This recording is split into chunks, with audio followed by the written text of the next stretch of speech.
উনি ওনার অফিসে কাজী ডেকে বিয়ে করেন। তাকে মেসেজ করি, করার সঙ্গে সঙ্গে সে আমাকে নাম্বার পাঠায়, ভাই আপনার সঙ্গে কথা বলতে চাই। তখন আমি আমার মাছের বিজনেসের লাইভের কথা বলি যে আপনি কি আমাকে লাইভ করে দিবেন, আপনার নিলয় আলমগীর ওয়াইফ উনি পরে ওনার আমি চিন্তা করলাম উনিও তো ভাইরাল পারসন, তাহলে ওনাকে বলি, তো উনি রাজি হয়ে বললো কি যে তাহলে তুমি আমার অফিসে আসো। আমি চিন্তা করলাম আমি একটা মেয়ে মানুষ একা একা অফিসে যাব। সেখান থেকে 2 মাস পর আমার একটা প্রবলেম, অন্য পারিবারিক একটা প্রবলেমের কারণে আমি তার কাছে কথা বলি যে ভাইয়া আপনার সাথে আমি একটু কথা কান্নাকাটি করি যে এরকম আমার একটা প্রবলেম হয়েছে, আপনি কি আমাকে হেল্প করতে পারেন, তুমি অফিসে আসো।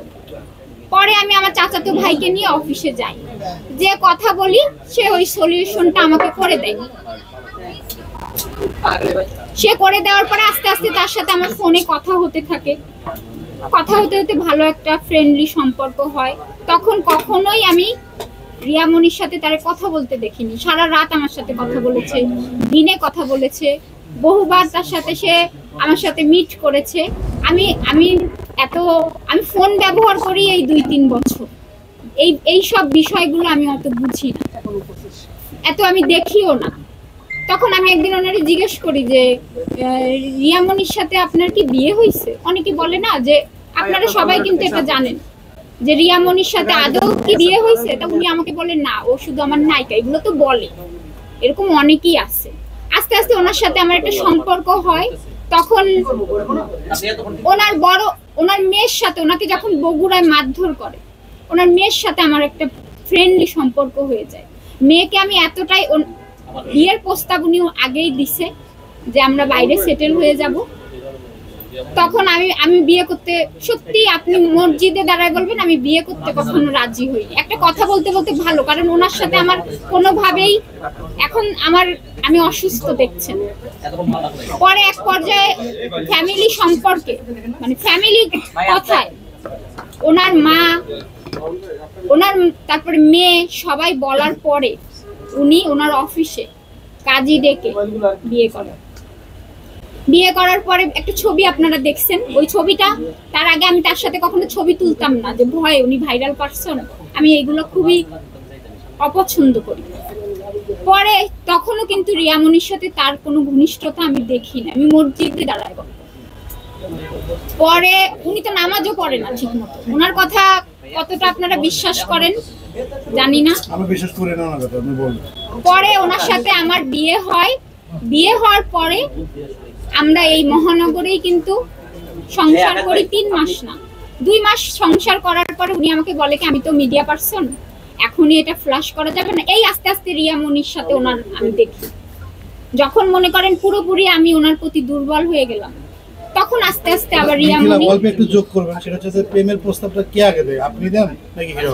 অবশ্যই সে কথা, এটা কোনো প্রেমের প্রস্তাব না, একটা মানুষের সাথে কথা বলতে বলতে ভালোবাসা হয়ে গেছে। সে এমন কোনো ব্যক্তি না যে তাকে আমার প্রেমের প্রস্তাব দিতে হবে। পরে আমাদের বিয়ে হয়, এটা গোপন থাকবে। উনি ওনার বাড়ি পাঠায়, আমার সমস্ত ফার্নিচার নিয়ে পাঠায়, বলছে সবাইকে যে সবাই জানবে আমি তো মিডিয়ার, এখন যদি এটা ফ্ল্যাশ হয় তাহলে আমার ক্যারিয়ার প্রবলেম হবে, তুমি তো আমাকে অনেক ভালোবাসো, এটা পারবা না?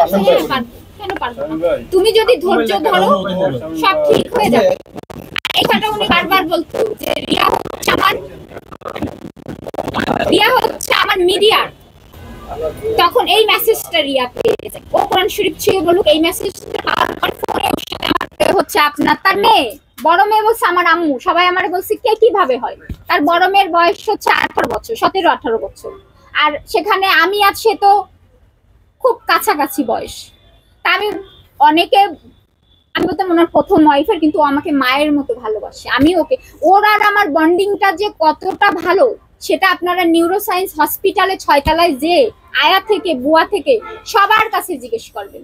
সে যে আমাকে এখনো পর্যন্ত, কালকে রাত পর্যন্ত বলতিছে যে জান তুমি একটু চুপ হয়ে থাকো, আমি সব ঠিক করে নেব। আমি কি বলবো, রিয়া ছেড়ে দেব, তারপরে বলবে এই মেয়ে নিয়ে এই হইছে, এখন আমার বিয়ে করতে হবে।